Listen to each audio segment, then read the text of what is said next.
In the name of the loving, liberating, and life-giving God, amen. So I recently returned from summer vacation, and it was wonderful. I completely turned off email for 3 weeks. Amen. Amen, amen. And I was able to spend some quality time with the girls. We played silly games in the backyard. We took trips to the park. We swam in Grandma's pool.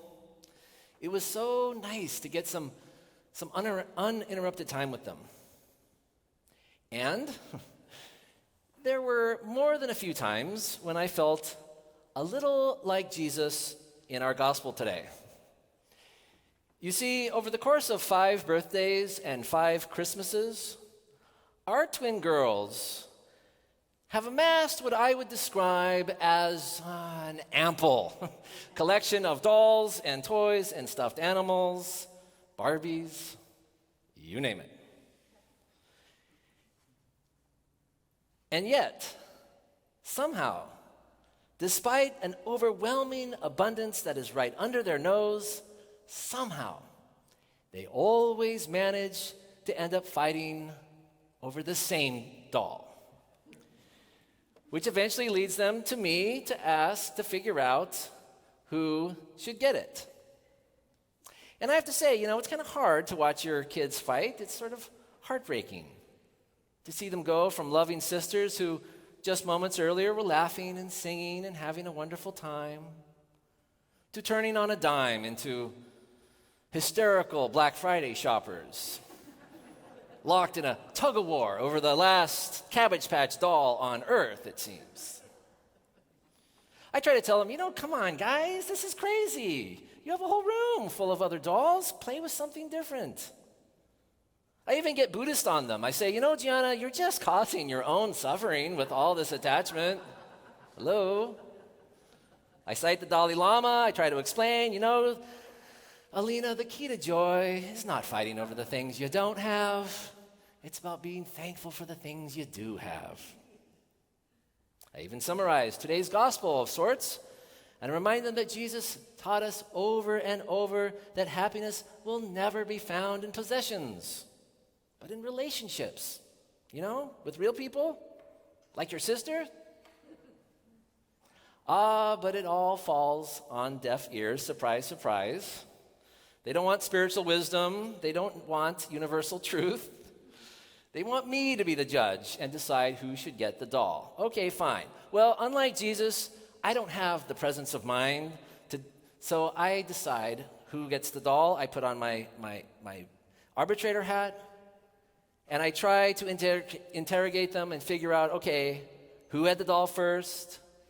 Who put it down for a moment? How long was it? Because there's like a statute of limitations involved in there somewhere. And, it goes on like this, and they all have a story. And eventually, when I do finally make a decision, it only makes one of them mad at me now. And yes, before you suggest it, throwing the doll out the window, it only makes matters worse, okay? Trust me on that. Okay, so thankfully, I attended our Lenten series earlier this year. And I learned from our theologian in residence, James Allison, that my girls are suffering from what is apparently an acute case of mimetic desire. That is a theory of human behavior developed by French anthropologist René Girard. And if you missed the series, let me just summarize it this way. It turns out, keeping up with the Joneses, it's not just a feature of modern consumer culture, but it's something that has actually been with us since the very beginning. It seems that much of our desire for things is based not on whether we really need it, but on whether others want it. And this results in a kind of manufactured scarcity that drives our fears and can even turn violent. Put another way, in the immortal words of Dr. Seuss, we really are just sneetches on the beaches, desperately wanting stars upon thars, Well, until everybody else has one, and then we go to our fix-it-up chappie to sell us the next in thing. Girard considered mimetic rivalry as humanity's fundamental sin because it drives us to seek fulfillment in things rather than God. And that only turns us inward and sets our lives on a course of endless, self-centered fulfillment seeking, even turning brother against brother, as in our gospel today. Of course, this probably isn't a revelation to most of us. I think we all know that seeking happiness in riches, things, or status is ultimately an empty pursuit. Most of us grew up hearing this basic wisdom. It can be found in classic films like Citizen Kane, The Godfather, Wall Street, and of course, Charles Dickens' A Christmas Carol, which itself has been retold countless times and in countless ways. My favorite being Groundhog Day with Bill Murray, yeah? This is the one where the Scrooge character is a hopelessly narcissistic TV personality who, through some kind of an unexplained time warp, relives the same day over and over, allowing him to manipulate the world and the people around him so that he finally gets all the stuff, all the fame, all the notoriety he ever wanted. Only, it never works out like that. In all these stories, the pursuit of wealth or success comes at a terrible cost.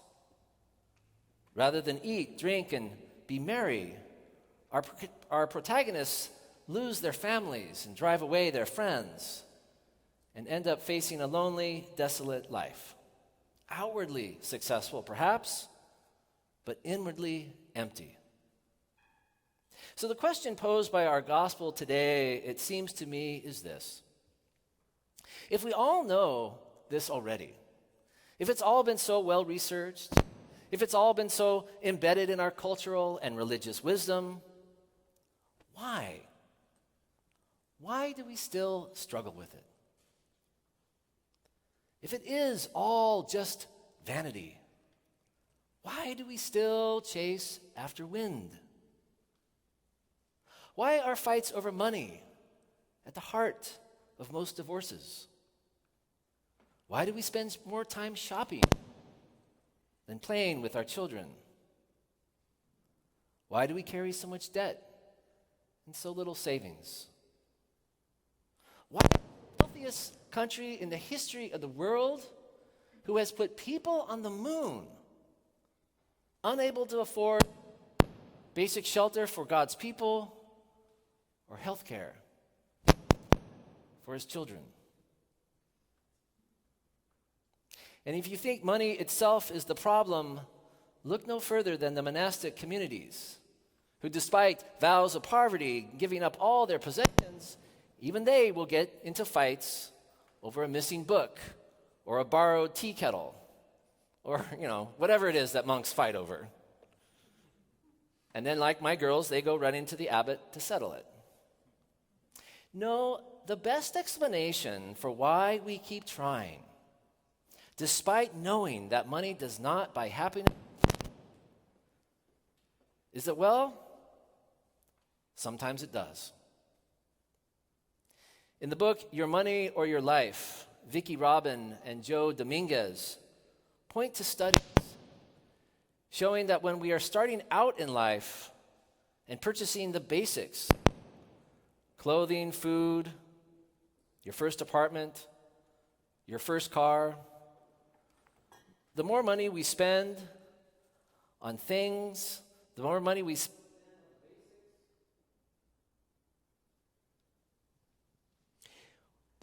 spend on the basics of life, at first, it really does bring a sense of fulfillment and happiness.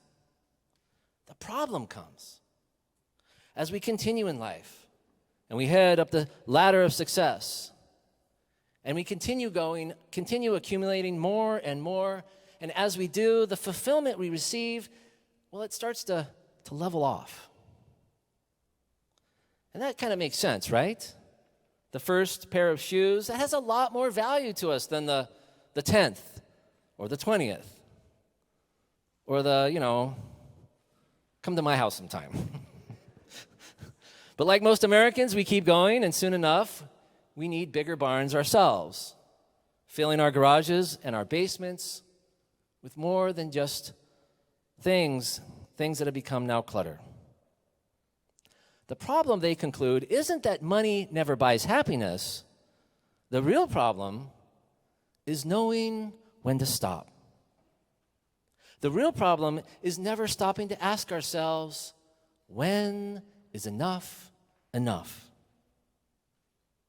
And I think that's the issue that Jesus is raising today. It's not how much stuff we own that matters. It's how we hold it that counts. Do we hold it lightly? Do we share it readily? Do we give from it generously? Are we okay with letting go and downsizing when the time is right? Or are we consumed by our own consumption?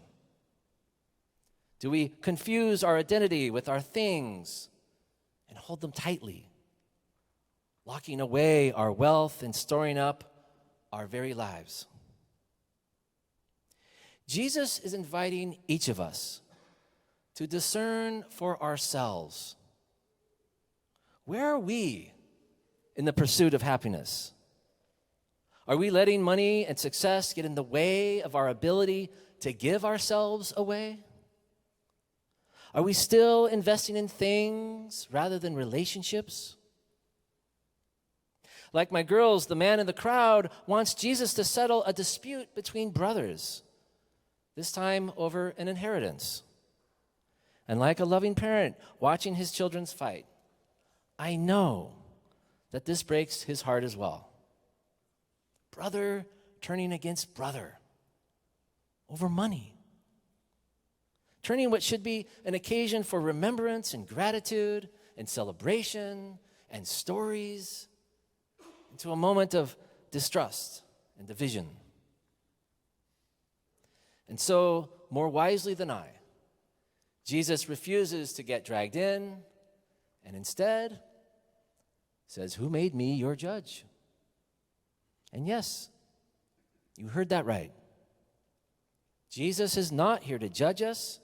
He comes to transform us so that we might discern for ourselves that salvation has always been about people, never possessions. He wants us to grow up and to stop fighting and striving for childish things so that we might discover the true abundance that has been under our nose all along. Jesus doesn't want to sort out who's right or who gets what or how much. He wants us to become good at noticing when our fears are getting the best of us. And in those moments, rather than tighten our grip, to loosen it so that we might regain our perspective and put God first once more. He's not interested in who wins our fights over money or things or how successful we become. He's only interested in how rich toward one another we can be. And in so doing, be rich in God. Amen.